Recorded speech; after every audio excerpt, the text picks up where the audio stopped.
Hello and welcome to the FMCC webinar, Fatal Flaw, Interactive Shooter Response, How to Fix, presented by Bill Mitchell. Next slide, please. I do want to let everyone know they have been muted for audio quality. If you do have any questions during this webinar, please type them into the question box on your control panel, and we'll be more than happy to review them during the Q&A portion at the end of the webinar. Also, this webinar is being recorded and will be posted to the FMCC website in the following week. If you would like a PDF copy of the PowerPoint, you may download one now on your control panel under the handout section. Next slide, please. The FMCC does like to let everyone know about their vision and mission statement, what their guiding purpose is. Next slide, please. And the FMCC does provide many services to the FM community, such as Ask the Expert, Find a Consultant, Locate a Speaker, and online educational resources. You may find more information at their website, fmcc.ifma.org. Next slide, please. And as always, we would like to thank our sponsors. Next slide. And the reason we're all here today, World FM Day, which technically the official day was yesterday, but we're actually doing World FM Week. And today is the final day of the FMCC's 30-session multi-day virtual conference. Next slide, please. And we want to thank you all for attending. We've had FMs attending from around the world to celebrate this profession. Next slide, please. And you're here for our final presentation before our closing statements and following this presentation. And here's a snapshot of the people that have presented before Bo. Next slide, please. And now it's my pleasure to introduce Bo. Looks like the subject today is Fatal Flaw in Interactive Shooter Response. Our speaker is Bo Mitchell. Bo Mitchell served as police commissioner of Wilton, Connecticut for 16 years. He retired to found 911 Consulting. 911 Consulting guides employers in crisis prevention, emergency response, disaster recovery, and business continuity. 911 Consulting works with campuses, corporations, and medical facilities all over the U.S. Clients include General Electric Worldwide Headquarters, MasterCard Headquarters, and Hyatt Headquarters. Ladies and gentlemen, Bo Mitchell. This is Jennifer. Jennifer works for you. Jennifer has worked for you for 10 years. Jennifer is the perfect employee. Everybody loves Jennifer. She comes in early. She does her projects on time. Jennifer is the perfect employee. She has 10 great annual reviews. She's loved by everybody. She keeps to herself. We don't know much about Jennifer. There's no family drama with Jennifer. It's part of making her the perfect employee. She does her work. She's pleasant to be with. She's the perfect employee. Along the way, we know that she has 2 children, and she's married to Joe. We've seen Joe at a couple of the social events the organization has held over the last decade, but we don't know much about Joe at all. We don't know anything about their family life because there's no family drama with Jennifer. Turns out Joe is a monster. Joe beats Jennifer, does so in front of the children, and then abuses the children in front of Jennifer. Joe's a monster. So bad has this gotten that over the last 10 years, it's come to the point where Jennifer is sued for divorce. They're going through an ugly custody battle, and she's gotten a court order against Joe at home, at the schools, and at work. Your workplace, she's gotten a protection order. But we don't know anything about that because Jennifer is the perfect employee. She sticks to herself. Joe shows up this morning at our reception. Joe shows up holding flowers. And everybody goes, oh, isn't that wonderful? Joe has come here to present flowers to his wife, Jennifer. Isn't that grand? So, of course, we give him immediate access. He goes down the hall. He finds Jennifer, drops the flowers, produces a pistol, and shoots her in the head. What do you do right now? You're standing 10 feet away. You're the facilities guy, the safety guy, the security guy, a visitor, the receptionist, the CEO. What do you do right now? This is what the Department of Justice calls intimate partner violence. The Department of Justice has done the research on intimate partner violence.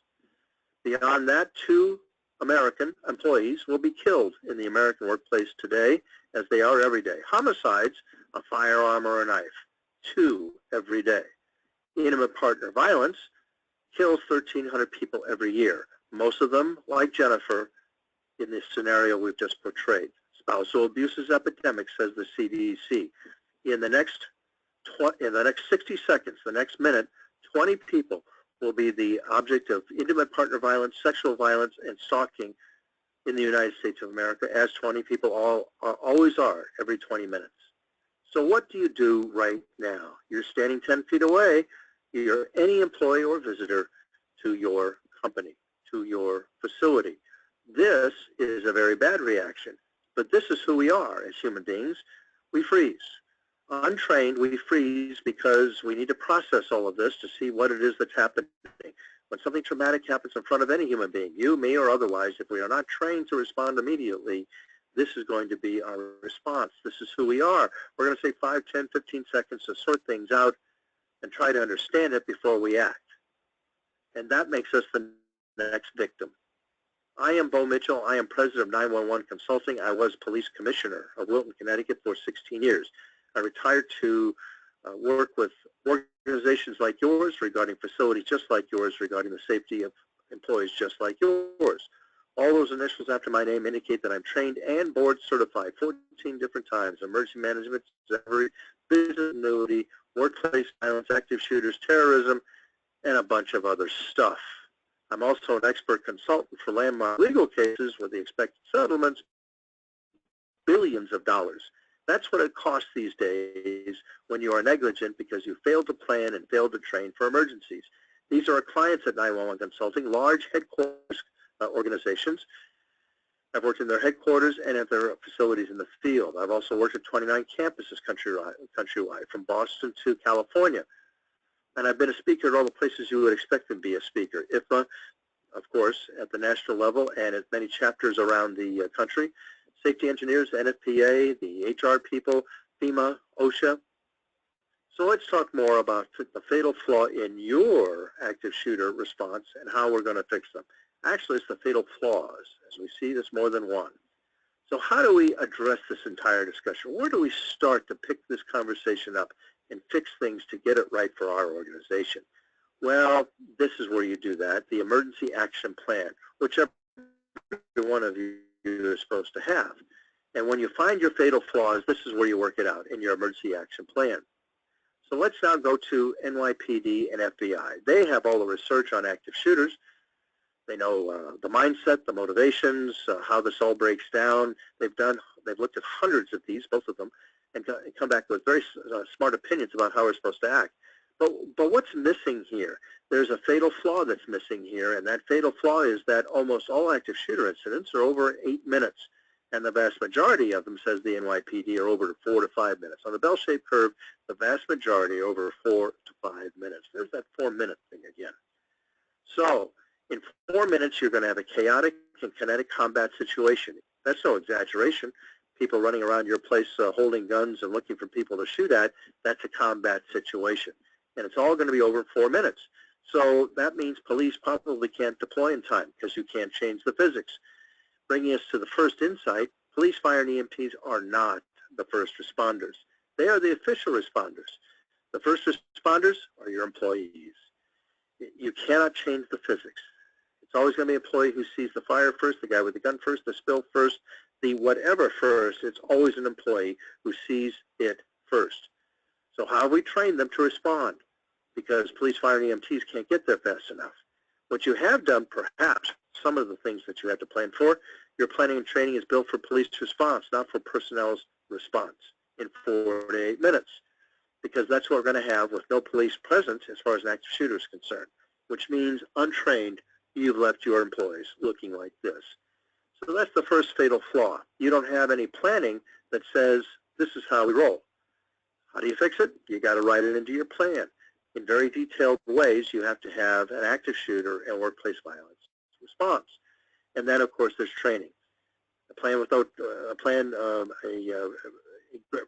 great plans are a smart thing. Training is everything. So if we don't get the words off of paper in people's heads, we failed. And the failure could be that somebody gets hurt or killed, and it's certainly going to have us in trouble with all of the people with whom we're supposed to be in compliance.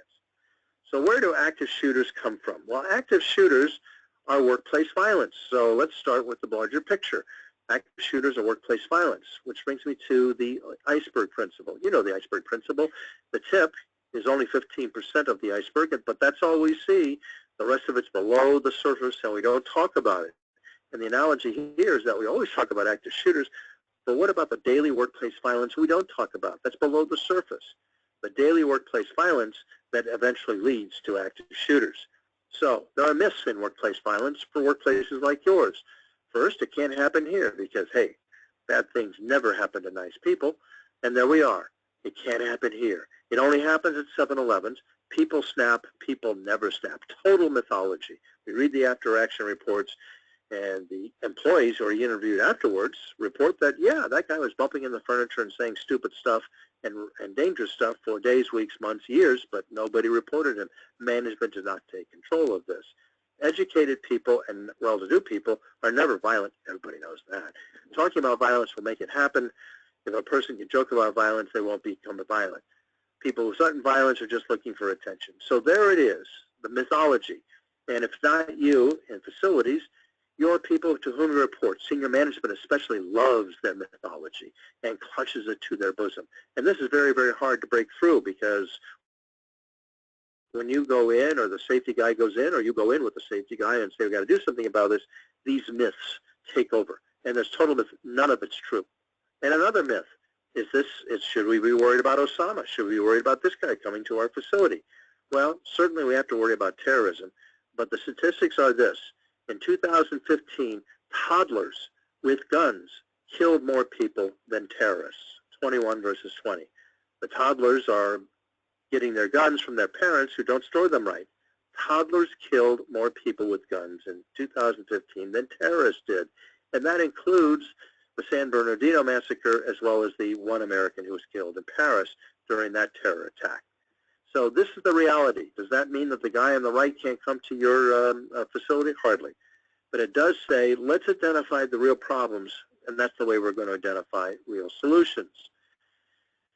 So remember this insight. For every complex problem, there's a simple solution that's always wrong.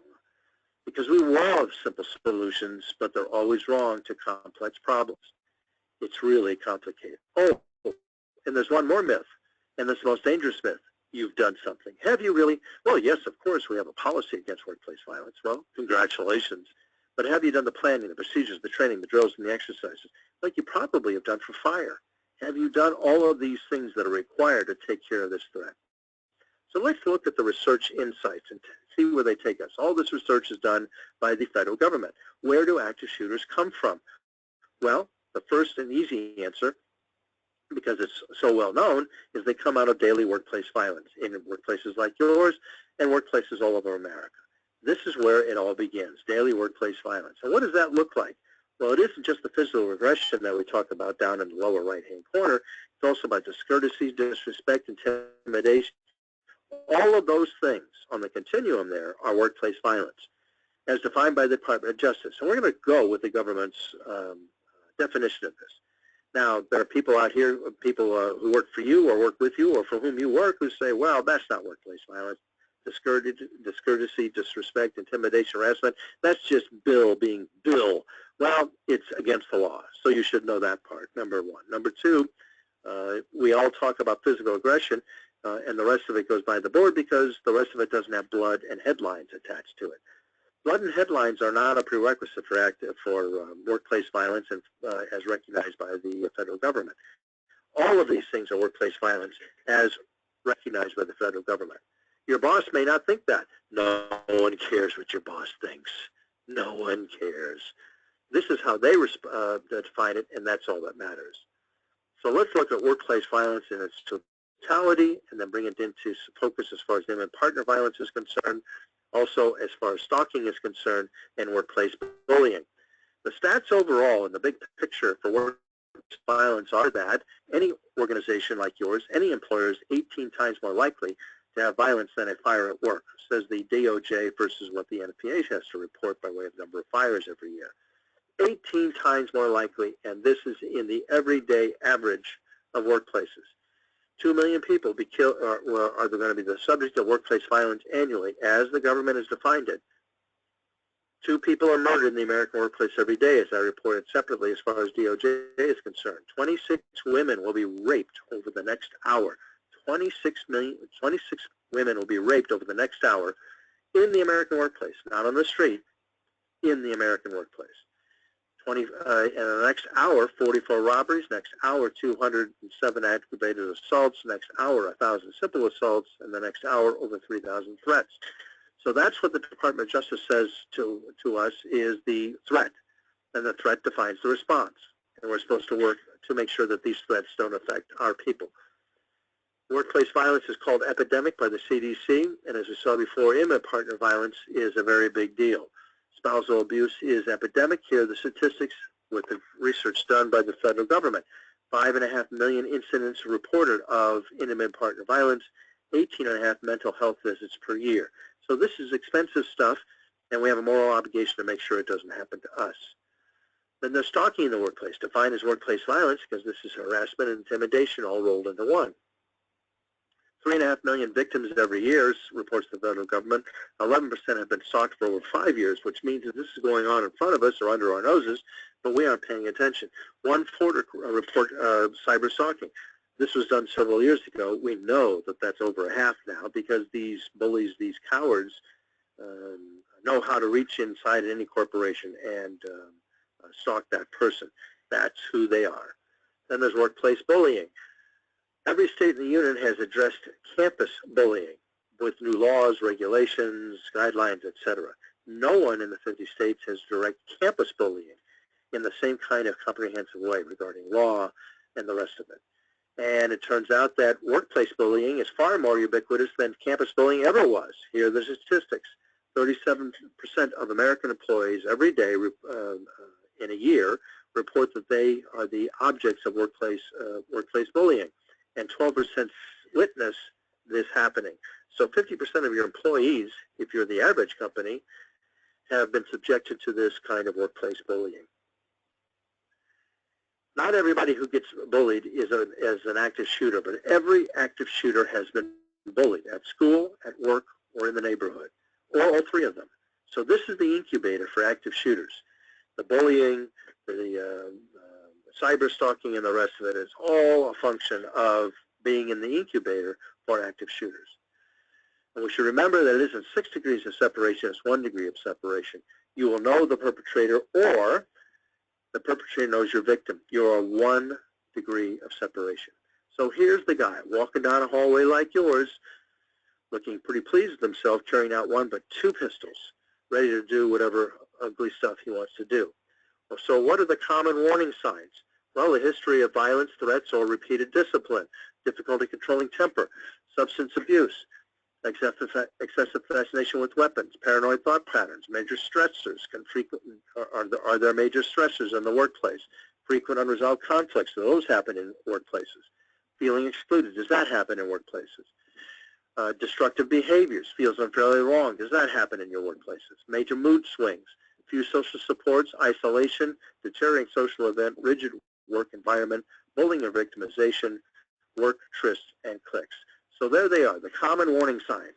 Yeah, you can throw up your hands and say, well, that's too much. I just don't know what to do now. You completely flummoxed me. Well, my answer is you asked for it, number one, because you'd like to see this coming ahead of time, and that's perfectly reasonable. And then I say to you, think of this as going down a country road at night in the rain that you've never been on. You're going to find a lot of signs along the way. Signs, common warning signs that tell you to do this, do that, and the other thing. And one after the other, you're going to obey them and stay safe. And that's the analogy here. It's not going to come all at you at once. You can obey the warning signs as you move along. See something, say something is really important because see something, say something says that you have a reporting system that reports to the Bobs, the gentleman who did the carnage with Jennifer at the top of our discussion today. So you want to have everybody reporting and seeing something, saying something. Now, what is about the frequency of these incidents? Where is that going? Well, before Sandy Hook Elementary School in December of 2012, the FBI reported that the 1 or more dead in a workplace occurred on average once a month. 1 or more dead in a workplace active shooter situation. This is all about workplaces, nothing on the street. Before Sandy Hook, once a month, these incidents occurred. Since Sandy Hook, it's once a week, which means in 2013, 14, 15, and 16, these incidents, 1 or more dead in a workplace, not on the street, have quadrupled. That makes it a foreseeable circumstance and one you're supposed to plan for. Let's look at some case histories. This guy went into UPS Birmingham. 3 people died. This guy was fired one night at NASA. He came back the next morning. Everybody held the door open for him. You got to have policies and procedures on this. He went upstairs and shot both of the people who shot him the night before. 2 dead. Then there's this gentleman who walked into FedEx. The result was 1 dead, 6 wounded. He's the perpetrator. Take a look at these pictures. The guy on the left looks like your son. The guy in the middle looks like your brother or your husband. The guy on the right looks like a 9th grade English teacher. This is white middle-class Americans killing white middle-class Americans in businesses owned or operated in white middle-class America. God bless America. Where do active shooters come from? They come from the daily workplace violence that's occurring inside of your organization without fail. Don't be in denial about this. Workplace violence happens in your workplace as well. So let's go back to NYPD and FDNY. What do they have to say about a profile? Is there a profile? And they say, no, there isn't a profile, because it's just too much stuff going on, and there is no profile as they look at the statistics. So we do know 2 things. One is that just about every one of them is going to be male, and just about everyone is going to be alone, which is important for planning and training because it is. We got to know exactly what's happening here as best we can, even though there is no profile. Now, the average workplace violence produces 3 deaths and 3+ wounded. It seems odd to be talking about the average workplace violence, but there are the statistics. Now, how do they? When I say active shooter and you say workplace, you say campus, because this is part of the mythology. Is I don't have to worry about this stuff because it's on the campuses. Well, that's true on campuses 29% of the time. The other 71% is in workplaces like yours. So this only happens on campuses as a deflection. It's denial dressed up as an inflection. By the way, campuses are workplaces too. Before you're a campus, you are a workplace. So they're all workplaces. How do they end? Only 1 out of 7 lives to be arrested, 14%. The rest commit suicide or are taken care of by an outside third party, like a police department, etc. So there he is, moving through your hallways, doing what he does. And this is a chaotic and kinetic combat situation to which police probably can't deploy in time, which means your employees are the first responders. Now, how do you get this done? Well, you got to have a plan, as I pointed out before. You got to have it down on a piece of paper, what you expect everybody to do, and then you got to do the magical. You got to train, train, train. You got to do this part. If you don't do this part, or you only do it for special people, the CEO, the other senior people, the safety guy, the security guy, you've missed the boat. Please remember the American military motto: we do not rise to the occasion during an emergency. I'm going to burst your bubbles, ladies and gentlemen. Bruce Willis does not exist. The idea that the untrained amateur would rise up during an emergency and saves everybody's life is just Hollywood. It's just Hollywood and should be recognized as such.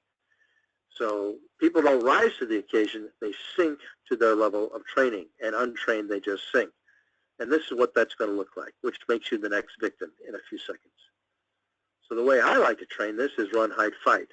But we have to remember the generalities are dangerous. Why are they dangerous? Well, we have to make them specific to your people and your site. It's all culturally based, and if it isn't about your people at your site, it simply won't work. Now, I also love run, hide, fight. Approved by the Department of Justice as the way to go as far as response is concerned for a guy with an active for an employer with an active shooter. But I submit this, and I love run, hide, fight. Don't misunderstand me. I think it's a reprogram. But we missed something, and that is the alert part. We got to alert everybody. I don't know what run, hide, fight I'm supposed to be doing, whether I should be running, hiding, or fighting if I don't know where the guy is. So I need to know where the guy is, and that's the alerting part. Now, some people truly believe that the best way to alert for an active shooter is pulling this because, hey, I do it for a fire. It's never pull a fire alarm. It's always a bad policy to pull a fire alarm because you're sending out people into the line of fire, thinking it's fire, and then they're fired on. Not a great choice to have. So tell people, you got to train people not to use the fire alarm to warn people. You got to have, I guess, an active shooter alarm. Then there's also How do you actually implement the alert? It's one thing to say it, how do you do that? Well, depending on your facility, and it's all site-specific, you may have a public address system. You may have all call as far as your telephones turning into all of the announcements. You may have an international, you may have the ENS, the emergency notification system.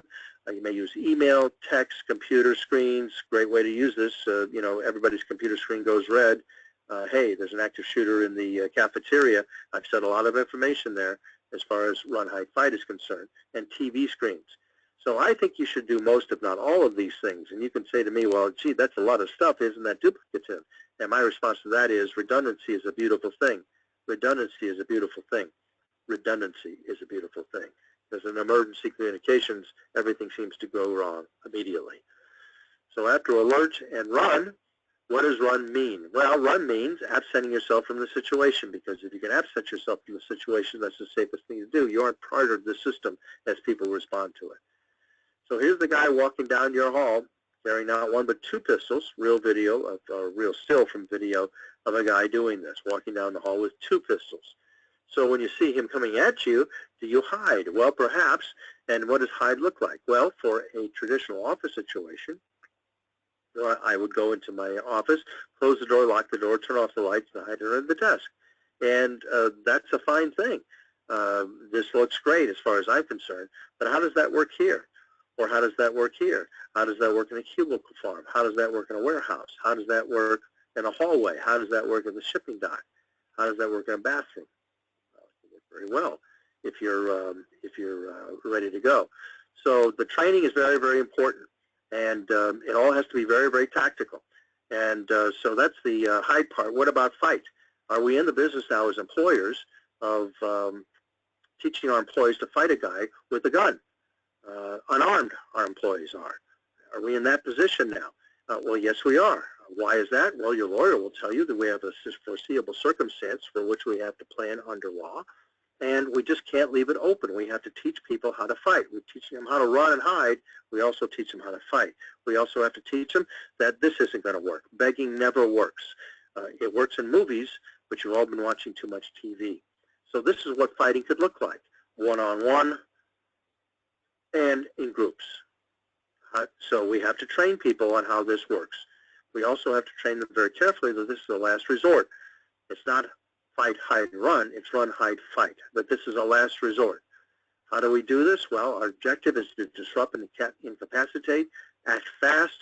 If there are more than one of you, attack together, throw hard objects and liquids, yell, shout, scream, and keep up the attack, and then escape.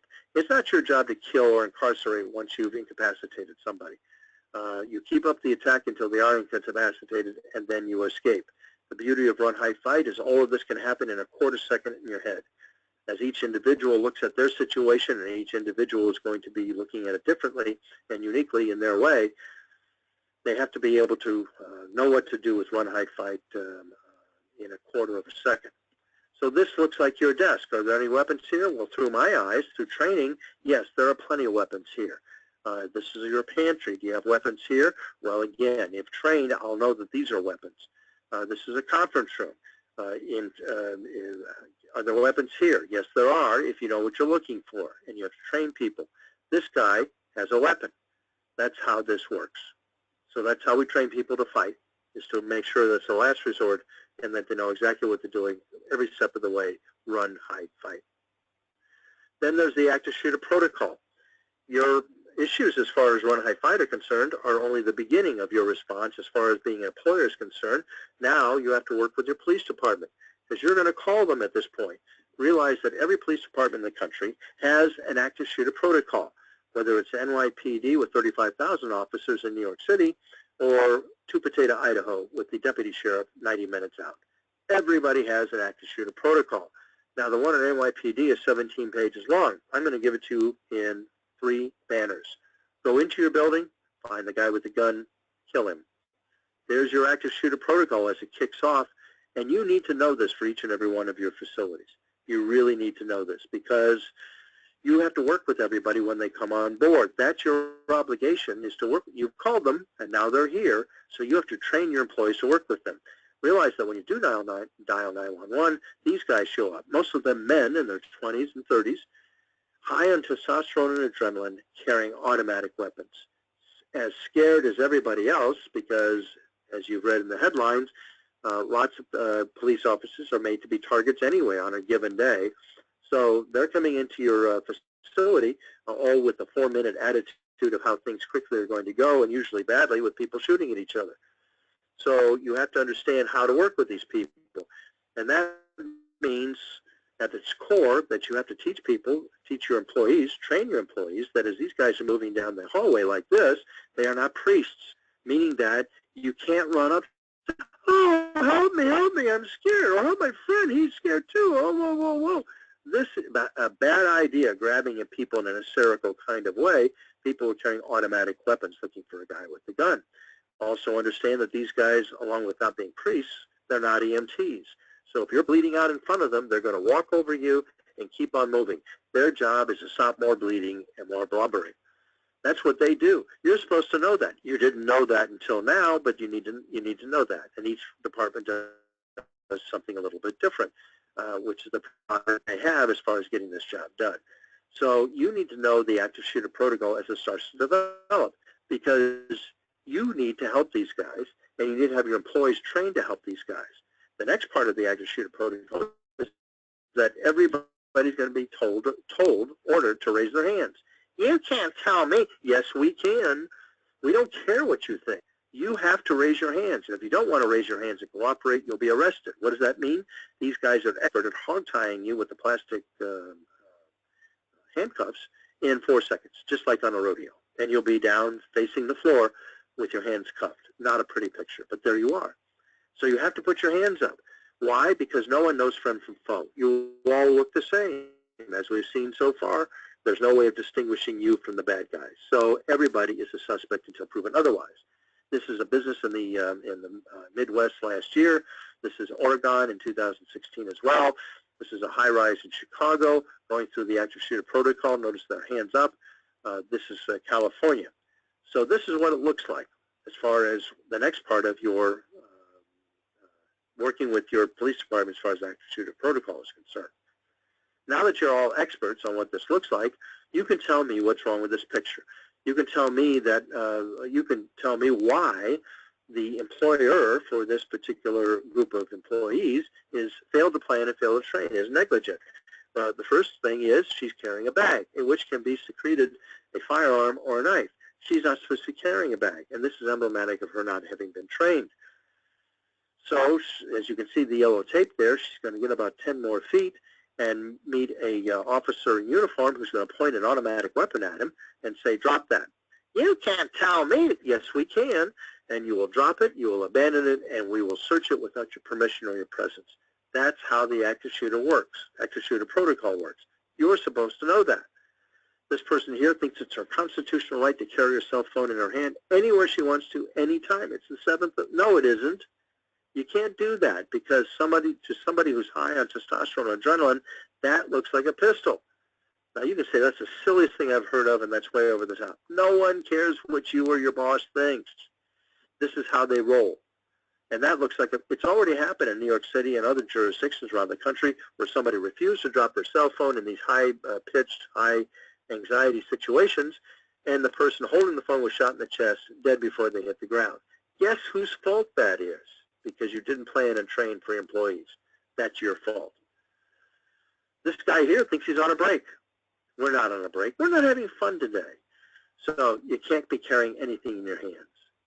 This is more real video of a university, not this winter, but the winter before, going through the active shooter protocol. Thousands of students, staff, visitors, employees, everybody. Thousands of people. Now, as you can see here, here's a line of male staff and students holding their hands up as they have been for hours. Only so many police officers, lots of people to check. Being searched by this plainclothes detective here. He's the one with the automatic weapon strapped across his back. Being supervised by this guy in full tactical gear. He's carrying a M4 automatic weapon that has that is locked and cocked and ready to go in case somebody wants to bolt. This is a line of female staff and students, all with their hands up, all for hours. We're an equal opportunity employer, being searched by a female detective. Everybody gets searched, and this is not a TV pat-down. This is a intrusive and humiliating search for weapons. It's not pretty, and no one's going to be happy. And you have to train your people to anticipate this. So, will this happen at your workplace in an active shooter protocol? Absolutely. This is what's going to happen. This is how they roll. The biggest mistake I find is that employees confront the perpetrator. We don't know why this happens because they don't live to tell us why they confronted him. But it happens not all the time, but in a plurality of these things, people think that they're good enough to confront the perpetrator. So what about our planning, our procedure, our training, and our drills? Do we write all this stuff down, and then do we train it? So how do we fix the fatal flaw or the fatal flaws?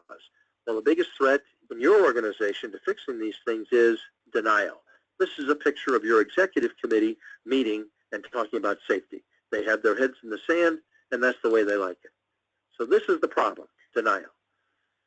So how do we fix the active shooters discussion? The fatal flaw in your active shooter response, we go to the emergency action plan.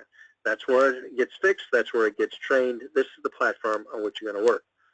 And who's the responsible officer at your organization? The CEO is the responsible officer, says the Supreme Court of the United States, which on a number of occasions has said the CEO is the responsible party. Civilly, personally, and criminally. Yes, criminally speaking.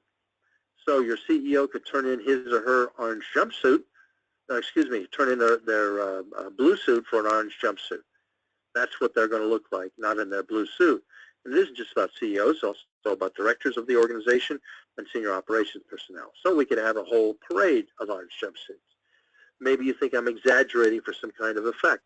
Well, let me take you through what's happening out there in 2015, 16, and 17. In the last 30 months, since the beginning of 2015, 8 CEOs have been indicted and 5 have been convicted criminally.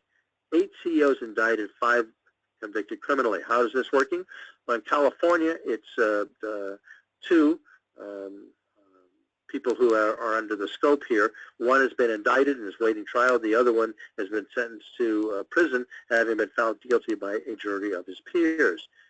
2 CEOs have been convicted in Pennsylvania for the loss of life of employees on the premises. West Virginia, 2 CEOs have been convicted because of employees killed on their premises. New York City, 2 indicted and they haven't gone to trial, 2 indicted because employees were killed on their premises. So there they are. All those CEOs indicted and 5 of them convicted. This is not a pretty picture. By the way, this is one of those New York City CEOs who was indicted. He's being escorted here by New York City detectives, and he'll be, as you can see, he's handcuffed. He'll be booked at Rikers Island. He'll then bail himself out the next day. Nice suit, by the way. So then, moving up to March of 2017, a company was indicted in Wisconsin. And on top of that, 3 senior managers were indicted by name, criminally indicted. And no one died there, but it was willful. And everybody knows what OSHA means by willful. That's not a pretty word in their lexicon. So no one died, but they were prosecuted for obstruction of justice. And the titles of the people who were indicted are Corporate Safety Director, Environmental Director, Security Coordinator, and Operations Manager. Do you have these kinds of people by title inside your organization? And the indictment read that there was obstruction of justice and gave an example. This is an email sent. Keep this information under wraps until we hammer out our final plans of dealing with this issue. This is a typical email that's sent, and once a subpoena comes from the FBI, all of this is brought out. This is called obstruction of justice. The 3 gentlemen each are liable for, if found guilty, for 11 to 41 years in prison, and the corporation faces millions of criminal penalties. So this is very expensive, and if you throw it into prison, that's beyond expensive. And then on top of all this, you have the Department of Justice, who has reached out to OSHA That's how they've done it. In December of 2016, they reached out to OSHA and said, we want to prosecute CEOs that you find wanting as far as their safety regulations are concerned. We want to sue them too. And give us the information and we will go after them. This is a memorandum of understanding. It was issued in 2015. DOJ wants to enhance its cases, and obstruction of justice is the way to go. Usually determined by a subpoena where you're going to hand up everything without question. So if this guy shows up, you've had a bad day. If these guys show up, you've had a bad year, or 2 to 5. So this is no exaggeration. This is very, very real. Does your CEO know this? Shouldn't they? Wouldn't you? And this is all about denial. That's what it looks like, your safety committee meeting in front of management. This is what it all looks like. This is the problem. So how do we sell it? The planning, the training, the drills, and the exercises. How do we sell it internally regarding the safety of our people, productivity, and our people, our property, our productivity, and our posterior? Well, often we come back to this, return on investment, the ROI. Fair enough. Let's look at what the ROI is, and this is my understanding of what the return on investment is for your consideration. If we're never hit, our ROI is 0. Thank God. If we are hit, our ROI is measured in the millions of dollars that we save because we didn't have to pay lawyers and experts like me $400 to $1,000 an hour. So we save a lot of money. So here they are, the 13 answers to the question, what's the return on investment? Number 1, we protect the brand. If you put your CEO into an office and turn off the microphones, he would say he needs the brand more than anything because this is how he raises money from banks, how he raises money from stock. This is how it works, and not to mention getting good policy and procedures. So we want to protect the brand. We want to protect our people. We want to protect the CEO's posterior. We want to protect our productivity. We want to protect our bank account. We have research that says, nationally speaking, employees like yours believe that their most important issue at work is safety. 85% of them believe that. We have research that says once trained, we can make everybody confident they know what to do in an emergency like this. We bond employees to a safety culture. We build employees' awareness. We knock down silos. I was giving this, I know, none of you have any silos. Now, all the children in your organization play well with each other. Well, other people have silos. I was giving this presentation once to a very large corporation, a Fortune 5 corporation, and I was talking about the silos in this organization, and one of the guys got up at the back of the room and mocked me by saying, well, we don't have silos, we have cylinders of excellence. So your cylinders of excellence are getting in your way. Your cylinders of excellence and your silos are killing you. Integrate safety into their jobs, instill sense of responsibility, and increase employee ownership. I think that's a huge return on investment, one that you can be proud of. Some about money, all of it's about culture, all of it's about safety. So where do we start? Well, here's where you start. This is not your fault. You didn't know. You are the 99%. If you're comfortable turning to the jury and the judge and saying, Your Honor, nobody else does this, go ahead. Try that out at court and see how far you get. You'll become a champion, which will make you rare and heroic. You'll protect your organization's family. It's the responsible thing to do. You'll protect the stakeholders, whether they be stockholders or owners otherwise, families, employees, etc. What do you need to believe to get this done right? The threats are real to you. Penalties, if you don't do this right, are stupendous. You're the responsible party. You have a duty of care. Employees want and appreciate this. All of the research is coming to play here. Won't feel penalized. You will lead. You will be a hero. I do this training, planning and training at scores of organizations across the country. After I train people, the trainees will come up, the employees will come up and hug you. I'm not a hugger, but they'll hug you and say thank you. You will not look stupid. This is not your fault. You can report to stakeholders that you've exercised leadership, you've done the compliance thing, and you've done your due diligence to protect them. Action plan, it always starts with the threat assessment. I don't care who you are or what you do, doesn't matter. The standards and the regulations say do an assessment first of your current emergency planning and training. And you should do know what the attitude is just like your financial audits. When you do your financial audits, you have somebody come in from the outside to do this. Why do you do something from the outside? Well, it isn't because you think your financial people are dolts or don't understand the regulations. You do this because an outside independent expert is going to save you and make sure that you got it right and look across all kinds of threats that you may not think of. Another reason you need an outside expert is, with all due respect, you don't have the expertise.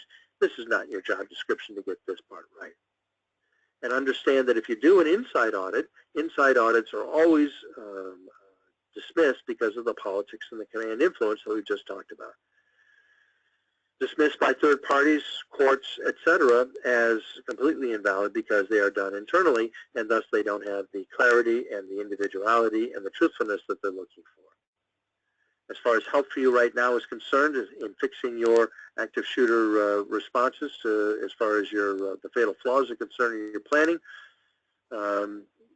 if you give me your name, rank, and serial number, I will send you a brief that is the 10 Commandments of Planning. This is all the federal law, regulations, opinions, etc., that demand that you shall plan for your organization for each and every one of your facilities.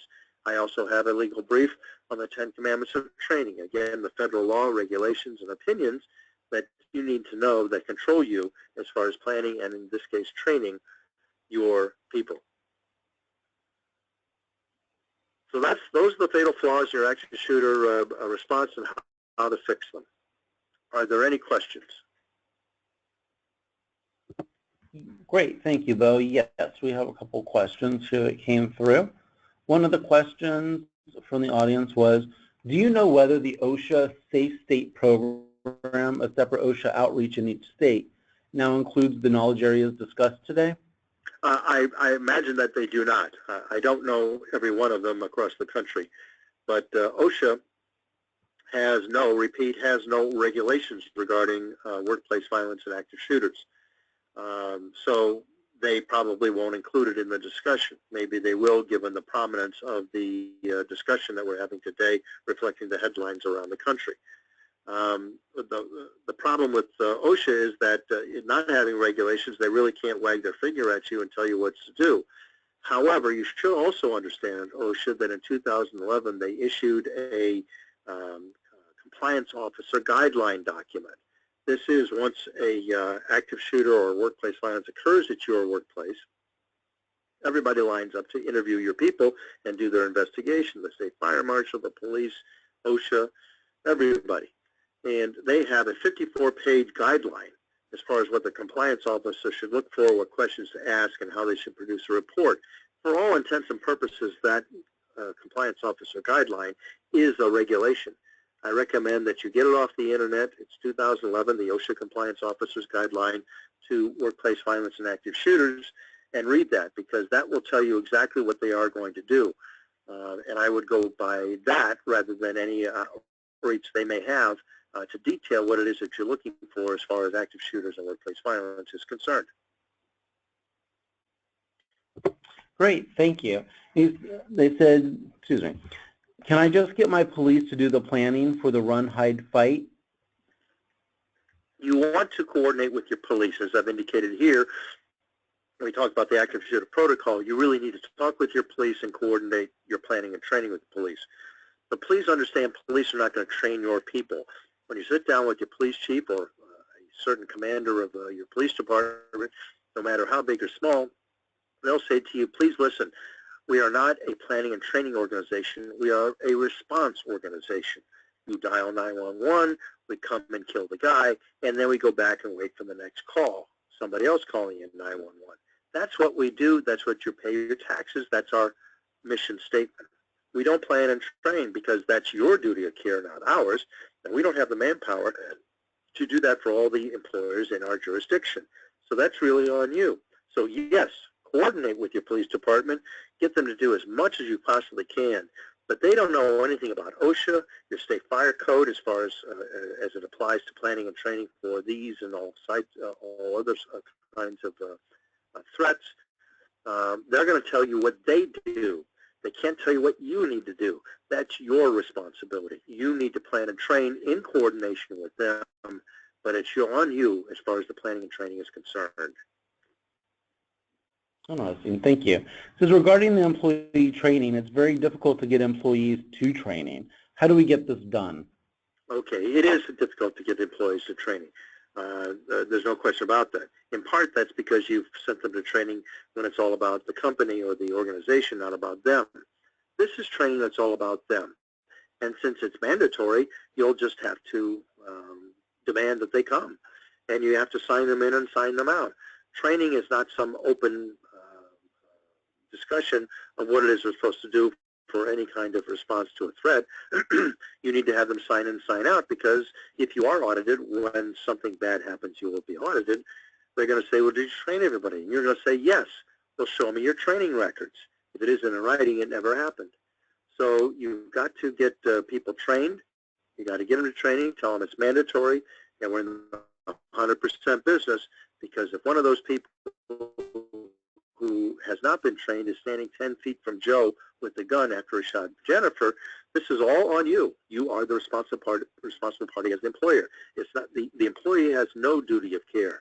The employer has all the duty of care. Everything is always your fault. Wow, thanks. If we have to respond in 4 to 5 minutes, don't we have to alert everyone fast? How do we do that? You do have to do that, and I think I touched on some of these things as far as PAs, emergency notification systems, texting, cell phones, emails. You need to have all these things in place in order to get the word out, because not everybody carries a cell phone, not everybody's going to hear the PA. So you need the duplication, because redundancy is a beautiful thing. And in emergency communications, there's always going to be a failure to communicate. That said, we're still in the business of alerting 100% of the people.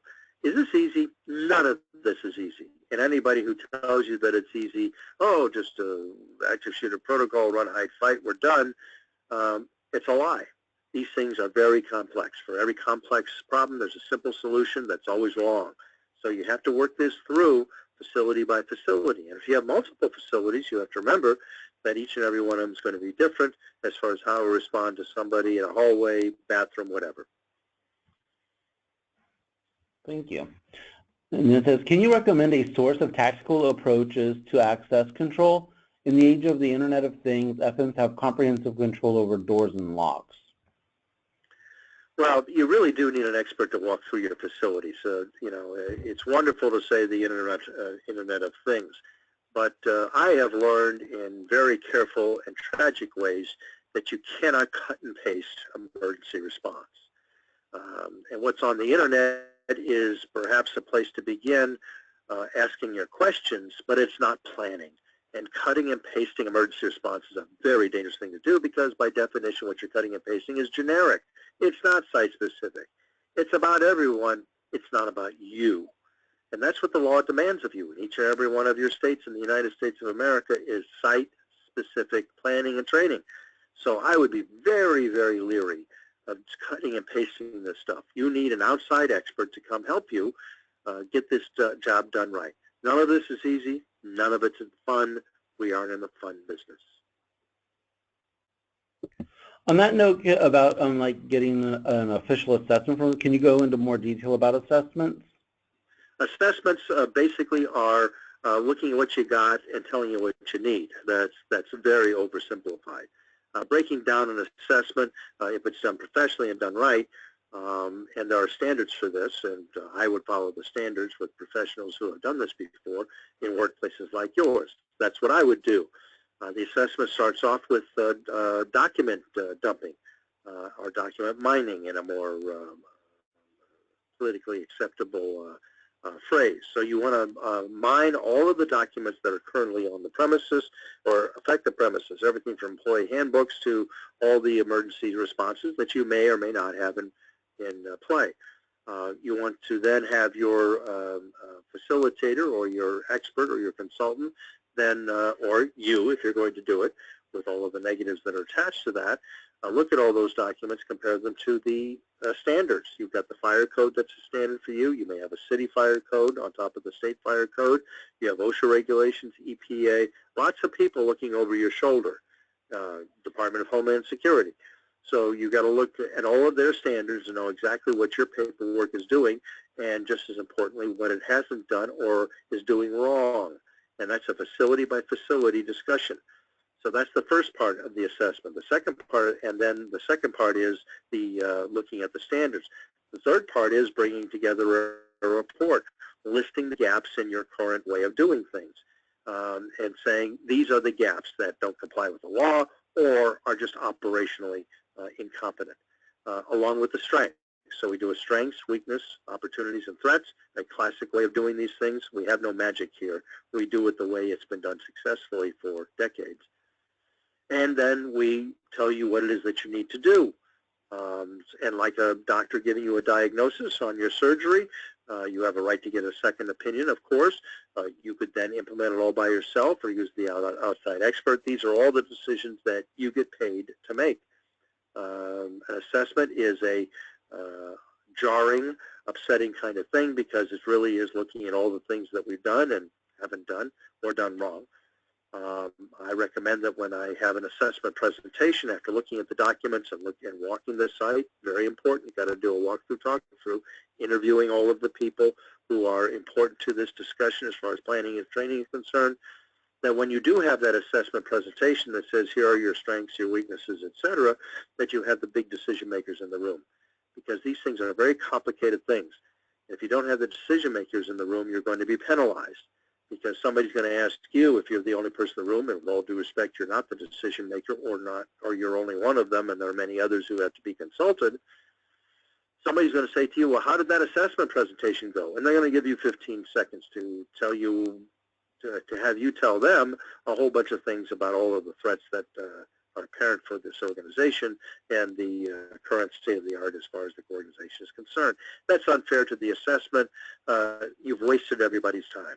So you got to have the decision makers in the room when you do the assessment after looking at all the documents, interviewing all the appropriate people, doing the site visit, comparing everything to the standards, and there are lots of them, and then preparing the presentation. You really do need the decision makers at that presentation. Great, thank you. We're about up on time.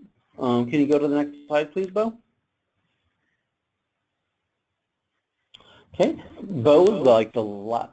I'm sorry. He was basically the last main session for our World FM Day virtual conference. We do have the closing session coming up at 4 o'clock Central Time, and we'd love for anybody to join us there. Next slide, please. And we do want to let you know the FMCC does have an app available both on Android and iPhone, so you can get that at Google Play or iTunes. We'd love for you to download it and give us your feedback. Next slide, please. And the FMCC STAG team is always looking for volunteers. If you would like to volunteer for that, please contact Ricardo. His information is on the screen. Next slide, please. And the FMCC always likes to bring attention to the other councils and communities that serve the FM community here at IFMA. Next slide, please. And thank you for joining us. Bo, did you have any closing remarks you wanted to make? This is very complicated stuff. It's not much fun, and nobody wants to listen to this, unfortunately, at the senior level, but this is your job, is to make them understand what's going on.